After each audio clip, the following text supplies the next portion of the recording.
Alright, this is Daniel Hall, and today we're doing internal teardown of a 6.5 horse Predator engine. First step is going to be removing the flywheel. We will be using some power tools for this part of the disassembly due to the fact they're torqued pretty tightly and to speed up the process. So your flywheel nut in here is your tightest bolt, and it is a 3/4 inch nut. Everything else is standard or metric except this one nut. So we're going to use our 1/2 inch impact. Doesn't take much, and you get that busted loose. Then you can take your pull cord clutch off, your flywheel fan. Notice 3 plastic dowels that go into 3 holes. If you misalign that when you go back on, you can actually crack this flywheel. Even though this is just plastic, this is a cast iron flywheel. So you have to pay attention that you have everything lined up before you retorque. I have had students crack this. Now, depending on the age of your unit, some of these come right off with a little bit of tapping. Alright, it doesn't just fall off, so your second solution is a pry bar. You're going to get behind it and put some pressure on it. And first, very important, thread your nut back on 1, 2, 3 turns. Let's go 4. We want a good gap here, but we want a good thread contact here. So then, put your engine up like this. It's usually good to have a helper hold the engine to the table. I'm going to see if I can do this without help, but you'll put the pry bar right in behind the head and the flywheel. You'll put some downward pressure on that pry bar, and then you will hit this nut. And I am going to have assistance from Mr. Lucas here. So if you'll get on this side of me, hold the engine steady to the table, put downward pressure, there we go.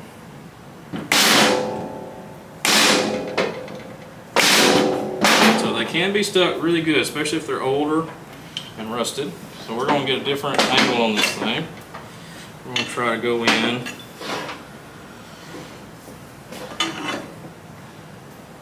On this side.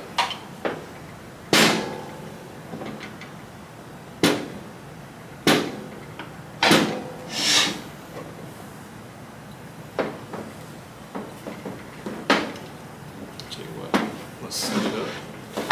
Push straight down as best you can.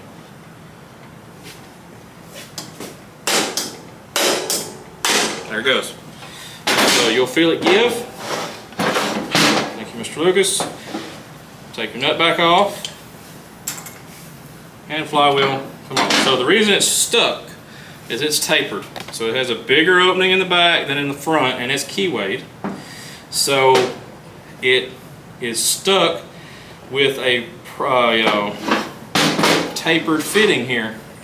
The older these units are, the more rust that gets in here, they can be really hard to get off. They do make a puller, but we found it very hard to use pullers just because there's not a whole lot of clearance on all 3 sides to get the jaws underneath the back of this. So the little pry bar and hammer trick works, but you have to make sure that you hold this steady for it to have any effect to bounce that loose. Okay. Now we're going to go ahead and work on our top end. So head cover followed by our actual cylinder head. So here is, again, 8mm.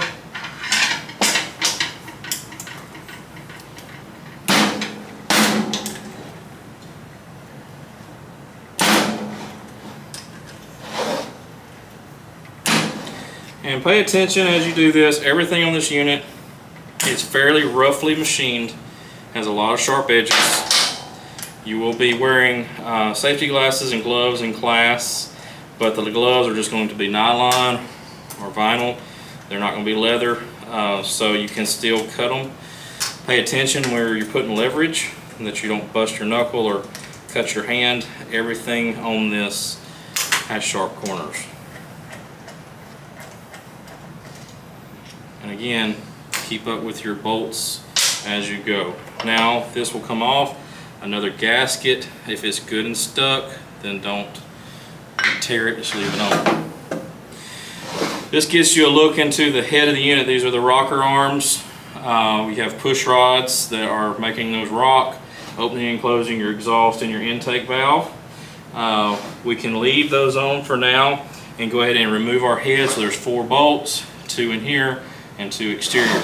These are 12 mil. Again, I'm using an impact because they are fairly tight.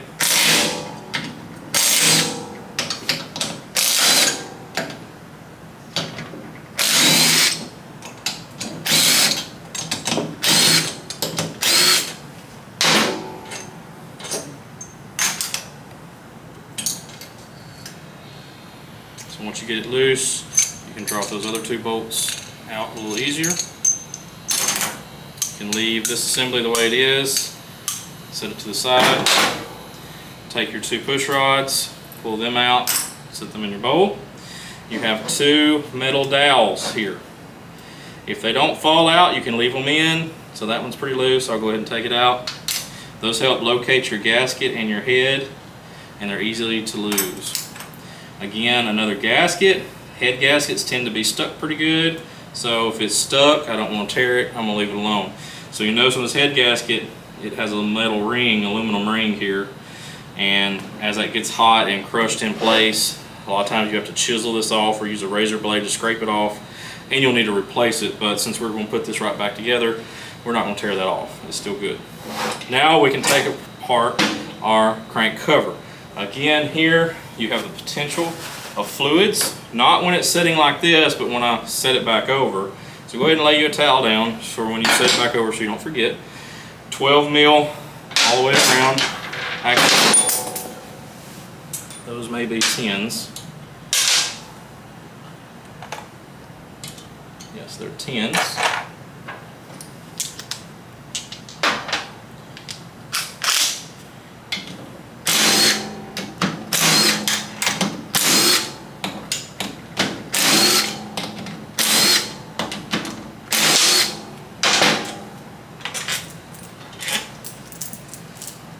Okay, this cover has a seal around your crank and has a gasket, so it can be somewhat stuck. Use your oil dipsticks here to give you a place to kind of leverage on it. This one's new, so it ain't stuck very hard. And you just wiggle straight up. And this unit still has the zip tie on it for the key, so we're going to cut that off.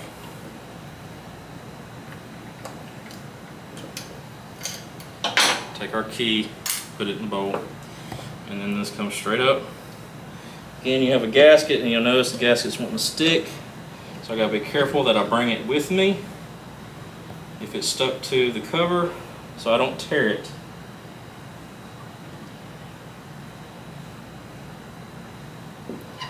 Sometimes you can take a flathead screwdriver and kind of pop it loose, or a scraper.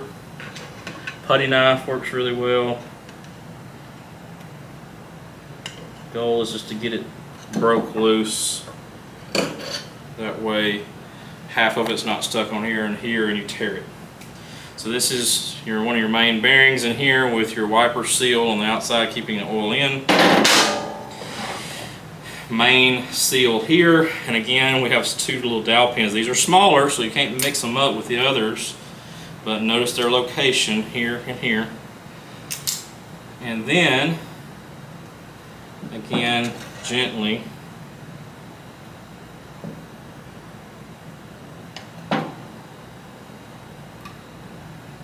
work your gasket off.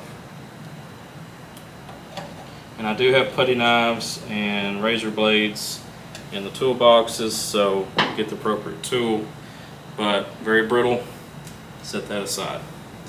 Now you can see inside your engine. So inside my engine I have my crank, my timing gear, and my governor arm down in here. So I'm going to go ahead and pull my cam and timing gear out. So this is my little camshaft. with my timing ring gear. And notice this, it's a centrifugal clutch to basically open up your exhaust valve when you're trying to crank it. It's a it gives you some relief when you're tugging on the cord, so that you don't have a whole lot of pressure built up in there. And then as the engine gets up to speed, that counterweight moves that to the side. Notice right here, it puts an extra bump in that cam. Keeps that exhaust valve open while you're trying. It's compression relief is what they call it. Then as the engine speeds up, it moves out of the way and your exhaust valve goes back to normal operation. So if you ever have an engine that's really difficult to start and keeps like you're hitting a brick wall, it's something usually to do with that exhaust valve. Either it's not lashed properly or this is stuck. Then before you start working inside here, go ahead and take your lifters out. They just come out of the bottom. This is your mechanical lifter. It rides on these lobes of your crank and pushes the push rods up and down.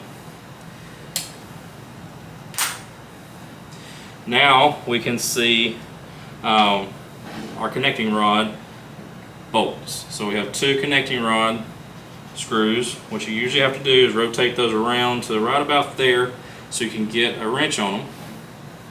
And they appear to be 10s. Yes. This is where you can really mangle up your hand. The inside edges of this is like a knife. So when you're busting this loose, pay careful attention and notice how I'm doing it. I'm putting one thumb over the crank to support my other hand. That way I bust it slowly and I don't slam my hand down into that sharp corner. Same thing here, get on there good, brace up and slowly pull it towards you. It's always better to pull towards you than to push away, because when you push away and it breaks loose, you'll just crash your hand off into that sharp corner.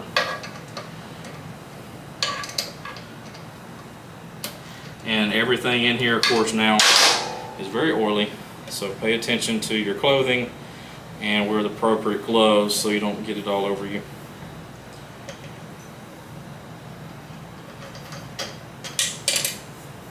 Alright, that one dropped, which is fine. I can top it out later.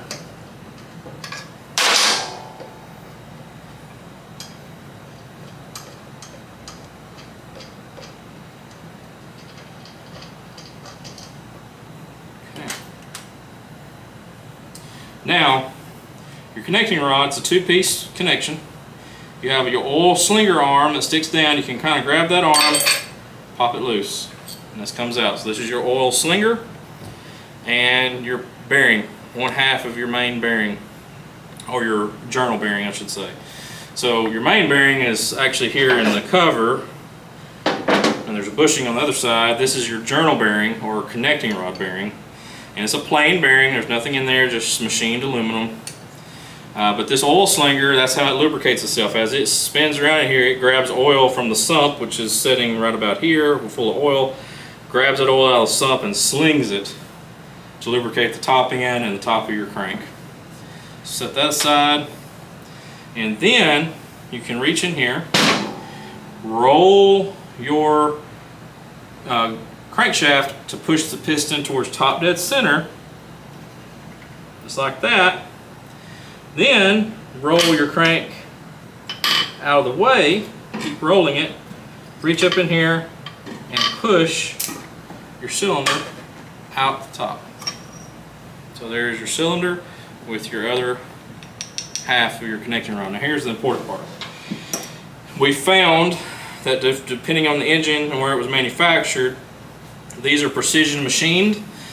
They bolt them together and then they hone out the inside. So we do not want to mix up this with another student's machine. So once you pull this out, make sure that you reassemble it. Slide the bolts back, just hand tight, just so the next person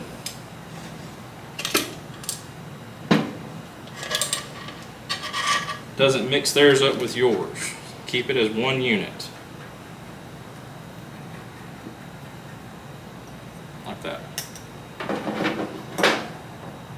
Now your crank will slide right out. Notice you have, this is your helical gear, which goes with your cam and your timing. This is just a sprocket gear, and it is designed to work your governor.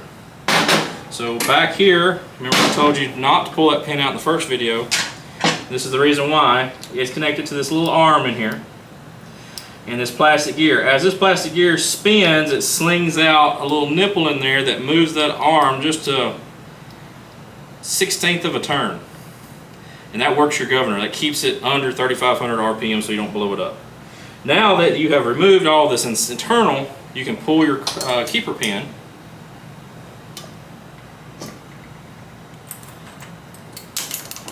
Make sure it goes in the bowl. And you can push that arm straight down and out. That's your governor arm. Now, in here, this little plastic nipple that's on the end of your centrifugal weights falls out really easily, so go ahead and pull it. And it has a little washer behind it. Go ahead and pull that, set that aside. This assembly should stay put for now because it is pressed in, so we're actually not going to, you would have to punch it out. There's no need for that. So just make sure you pull the little plastic nut, little plastic nipple with the washer so you don't tump it out later. The only thing left on the crank, on the actual casing here, is your oil float. So this is your low oil float. If it falls below a certain line, it's going to ground out your engine and the engine's not going to crank, which also means these engines are limited on their angle. If you put it on a dune buggy or go-kart or something and you're on a steep hill and all the oil flows over here, well, the little slinger arm can't get to it. So you're starving your engine of oil, so that float in there will kill your engine until you're back on level ground. We do not have to remove that for the purposes of this class. It's just the 2 screws and it goes through this grommet. I don't want to mess with the grommet because then it may not seal properly. There's a nut on this side. It just pinches a rubber grommet to seal that wire so oil don't spill out of there. There's no need for that. And we actually can leave this little piece of sheet metal on as well. There's 1 screw here, but again, for the intensive purposes of this course, we are completely apart. Now, inside your cylinder, what you want to look for before you reinstall is hash marks. So this is a new engine, hasn't been run, so it actually still has hash marks in there, little crisscross marks, looks like sanding marks. That's good. When you install a piston with new rings, here we have 2 rings and an oil ring on this piston. Those rings, when they're new, have to be broken in. And so when you mark this up with a honing tool, what that does is it acts like sandpaper on the new rings and they sand themselves into the shape of your cylinder wall and make a proper seal. If you have an old engine, this will be perfectly shiny and smooth in here, or should be. Shouldn't have any scars in it or nothing. It'll be like a mirror. If you were to throw new rings inside a piston that looked like a mirror, or a cylinder that looks like a mirror, your rings have no friction to seat themselves on if they're new. So they make a tool that we will hone these out and scar them up before we slap the piston back in here so that they have a chance to form fit to the cylinder wall. That's why if you buy new outboards or new four-wheelers, they tell you have a break-in period of X amount of hours. That break-in period is to seat your rings and to seat all your mechanical surfaces. You got to burnish in these bearings, the journal bearings, the main bearings. All that has to give time to properly seal. If you buy a brand new engine, like an outboard engine, for example, a Yamaha. If you buy a Yamaha outboard, they have an onboard computer that monitors your RPM for the life of that engine. If you bought that engine and you just dogged it from day one wide open and blew the head end out of it, they would know that and they would void your warranty, because you're supposed to gradually break those engines in. They tell you for the first 2 hours run it at no more than X amount of RPM and so on and so forth. So new engines, take care of them until your first oil change. Don't unnecessarily rev them too high, because all these working surfaces have to make a good fit. What you can happen with a brand new engine that you just rev up from day one is it not sealed properly, and then you have bypass and oil leakage and burning of oil and all those problems. So read your owner's manual on any new purchases you have to see what the break-in period is. Even automobiles, if you look at their manual, they'll tell you don't drive at a steady mileage per hour. They'll tell you to drive 40 miles per hour and 50, and vary your, don't just get a brand new vehicle and set it at 70 your first day and never take it off of 70 on all the highways. You're supposed to vary your throttle, and that is to change the amount of heat that you're putting in these things to seat all the components properly. They do a little bit more break-in period on cars than they do small engines. There is zero break-in on this engine. When they installed it at the factory, they fired it one time for maybe 5 minutes, and QC passed it, and they put it in the box, drain the oil, and it's done. So it don't have hardly any hours on these engines. Now that you're apart, it's good to wipe out this interior. There's a little bit of oil that puddles up in here, and you want to make sure that you look for metal shavings. If this is a used engine, you'll see metal, flakes of metal down in here. Hopefully there's no chunks of metal.